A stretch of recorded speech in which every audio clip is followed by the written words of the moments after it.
Alors, après les fausses croyances sur la maladie, on va voir que dans l'eczéma atopique, il y a également des fausses croyances sur les traitements et ce qui fait, voilà et la fausse croyance la plus répandue, la plus importante et qui est source d'échec thérapeutique, c'est la corticophobie. Donc nous allons voir à ce sujet un film. La corticophobie, elle est très présente chez nos patients, mais finalement, est-ce que nous ne serions pas tous, un petit peu corticophobes?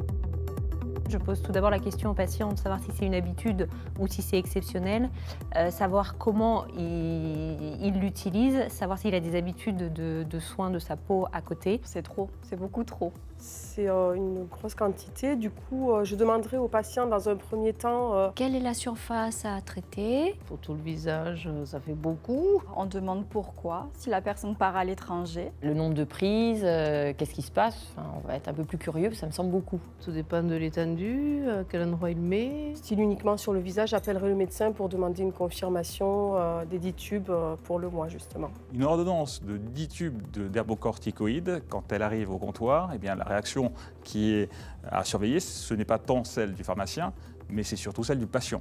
Car il sait que ces 10 tubes, eh bien, ça veut dire que c'est un traitement qui va être long, avec beaucoup d'effets secondaires, et il aura sans doute beaucoup de mal à l'accepter.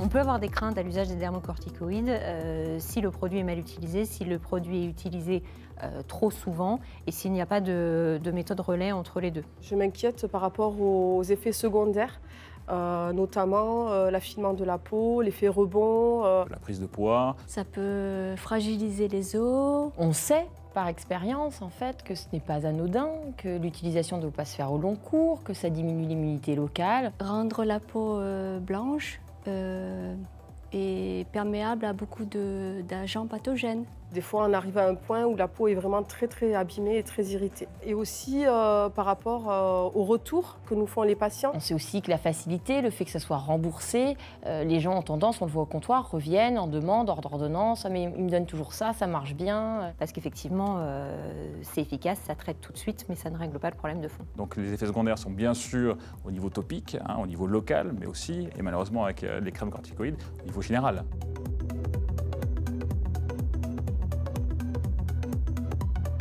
La quantité de corticoïdes qui passe dans le sang via un dermocorticoïde est importante à long terme puisque c'est quelque chose qui se cumule. Le dermocorticoïde en fait passe par le derme et doit atteindre quand même le flux sanguin. Donc je pense que oui, il doit quand même être important. Je pense que la quantité, elle est importante. Oui, relativement.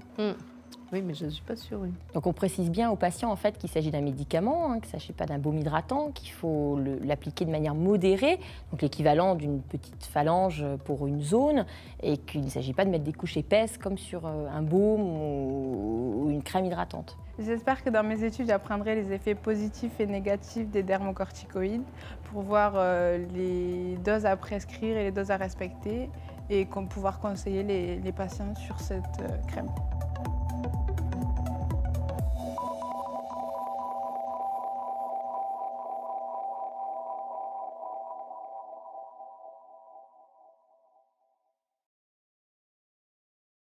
Donc effectivement, voilà, on le voit, la corticophobie, elle est très présente et très répandue, ce qui explique l'adhérence faible au traitement local dans l'eczéma atopique et du coup nos causes d'échec. On sait que dans les maladies chroniques en général, l'adhérence au traitement de toute façon n'est pas optimale, puisqu'elle est d'environ 50% pour les traitements oraux.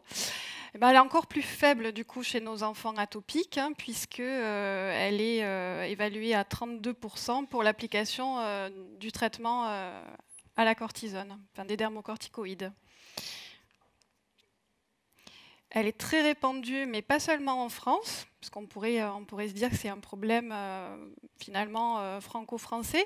Mais non, quand on regarde dans la littérature, c'est vraiment une crainte qui est très largement répandue en Europe, à travers le monde. Bon, États-Unis, Canada, Japon, Chine, c'est vraiment quelque chose qui est très présent.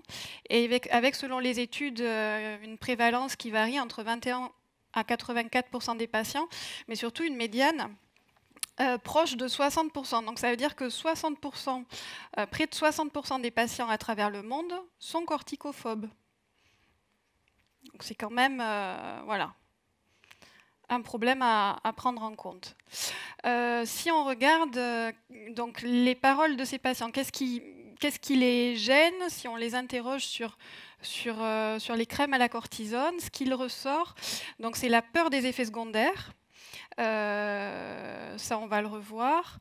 Le fait qu'ils pensent que le traitement, on l'a évoqué tout à l'heure, le fait qu'ils pensent que le traitement n'est pas efficace, puisque finalement, certains disent souvent on va traiter la crise, mais on ne va pas traiter le fond du problème. Et puis j'en mets, effectivement, ça marche, mais ça revient. Donc finalement, ça ne marche pas, c'est inefficace. La contrainte du traitement aussi, mais ce qui est propre à tout traitement local, parce que appliquer des crèmes, ça prend du temps, c'est répétitif, il faut le faire tous les jours, ça interfère, alors à quel moment je le fais dans la journée, le soir, le matin, ça interfère peut-être avec les activités de la vie quotidienne. Les contraintes vestimentaires également, parce ça peut coller, il faut attendre avant de se rhabiller, ça peut tacher les vêtements, voilà, tout ça ressort auprès de nos patients. Et côté soignant, qu'est-ce qu'on constate? Que nos patients ont peur d'appliquer trop de dermocorticoïdes. Donc ils ont une peur sur la dose, ils veulent pas trop ils veulent surtout pas en appliquer trop, surtout sur des enfants ou sur des bébés. Les mamans ont peur d'en appliquer trop, peur d'en appliquer sur les paupières. Du coup, ils arrêtent le plus tôt possible et ils démarrent le plus tard possible. Voilà, ils attendent le dernier moment avant de démarrer l'application des dermocorticoïdes et des fois essayent du coup avec d'autres crèmes, d'autres émollients. Donc, peur d'appliquer trop de dermocorticoïdes, comme pour tout médicament, donc une dame l'évoquait dans le film, il y a une posologie à respecter, c'est un médicament. Donc ça, vous le verrez au module 3. Donc on utilise beaucoup la règle de la phalangette. Elle parlait d'une phalange de crème dans le film. Voilà, c'était un peu ça l'idée, pour traiter une surface équivalente à 2 pommes de main. Voilà, ça sera revu, je pense, dans la formation. Peur d'en appliquer sur les paupières. Alors, la peau est plus fine sur les paupières, c'est vrai, mais elle est normale. Il faut adapter la force du dermocorticoïde et il y a plus de risques, finalement, à ne pas traiter. Voilà, qu'à traiter. Arrêt des applications le plus tôt possible. On arrête à la disparition complète des lésions. Attendre le dernier moment pour appliquer le dermocorticoïde, non, c'est plutôt l'inverse. On reprend vraiment dès la réapparition des lésions. On n'attend pas que ça s'étende. Alors, si l'on s'interroge sur les causes, les fondements de cette corticophobie, donc il y a plusieurs facteurs qui rentrent en jeu. Alors, tout ce qui va être transmission et tout ce qu'on va entendre au niveau Internet, dans la littérature, les patients se fient beaucoup à Internet, ils cherchent sur Internet, l'entourage, que ce soit famille, amis, les soignants, alors ça c'est tout professionnel de santé, ça peut être les médecins, différents spécialistes, le pharmacien également, voilà, tout le monde. Les fausses croyances, donc sur l'accoutumance. Beaucoup de patients disent j'ai peur que le corps s'habitue. Voilà, que le corps s'habitue. Si j'applique de la cortisone, ça va s'habituer. Et puis après, quand je vais arrêter, ça va peut-être revenir, mais pire. Alors après, il y a surtout une peur irrationnelle. Quand on pose la question aux patients de savoir qu'est-ce qui leur fait peur, sur l'application des crèmes à la cortisone, ils ne savent pas répondre. Ils ne savent pas. C'est pas bon. C'est pas bon, c'est vraiment une conviction profonde, mais on ne sait pas dire quelle est la crainte. Ce qui engendre du coup des recours à des médecines alternatives, l'homéopathie, des produits naturels, et puis un parcours de soins complexe ils ont consulté souvent différents spécialistes, différents professionnels de santé, et puis de toute façon dans leur parcours ils ont souvent vu peut-être le pédiatre, l'allergologue, le dermato, le médecin traitant, tout ça, voilà, ils cherchent un petit peu, et avec des discours encore une fois parfois discordants, donc qui sont pas rassurants finalement pour l'adhérence au traitement. Il y a une maman d'un petit enfant qui avait une dermatite atopique en consultation qui s'est effondrée, qui s'était mise à pleurer parce qu'elle avait peur d'en appliquer. Et elle me disait, mais le médecin m'a dit que si j'en appliquais sur les paupières, ça allait lui rendre les paupières transparentes. Alors du coup, effectivement, moi, j'ai pas envie d'en appliquer si on me dit ça. Voilà, donc il y a beaucoup de choses qui tournent autour de la cortisone. Et donc c'est surtout aussi lié à une méconnaissance des effets secondaires, des vrais effets secondaires du traitement et qui sont souvent confondus avec ceux du traitement oral. Et donc, je vais passer la parole à Anne-Marie Tranier, donc, qui est infirmière d'éducation thérapeutique à l'hôpital Larrey à Toulouse, et avec qui voilà, on travaille et on essaie d'accompagner nos petits patients atopiques. Merci. Donc, nous allons jouer ensemble pour la 3e fois. Donc, les dermocorticoïdes peuvent être utilisés chez les nourrissons de moins de 6 mois. 1, info. 2, intox. Alors, vous avez 30 secondes.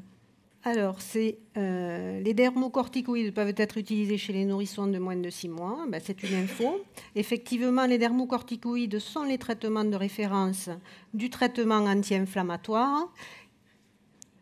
Vous aviez raison, hein, vous avez répondu à 80%. On peut les appliquer donc dès le plus jeune âge. La pénétration des crèmes au niveau de la bouche est très faible et le risque est nul. On peut même l'appliquer au niveau du pouce sucé par le jeune enfant. Alors, une autre question, une autre croyance qu'on peut entendre. Est-il important d'hydrater les plaques d'eczéma? Donc, selon vous, info, est-ce que vous pensez que c'est une info? Ou intox, vous pouvez lever la main si vous pensez que c'est une intox. Alors, selon vous? Il y a beaucoup d'intox. Donc, c'est une intox, dans le sens où l'hydratation est indispensable pour restaurer la barrière cutanée, mais d'abord, en premier lieu, il est essentiel donc, de traiter l'inflammation par les dermocorticoïdes qui diminuent les démangeaisons. Et ensuite, on peut hydrater sur les zones sèches et non inflammatoires qui permet de restaurer la barrière cutanée et qui également espace les poussées. Alors, une autre croyance qu'on peut entendre, les dermocorticoïdes peuvent avoir un effet négatif sur la croissance. Est-ce une info ou une intox selon vous?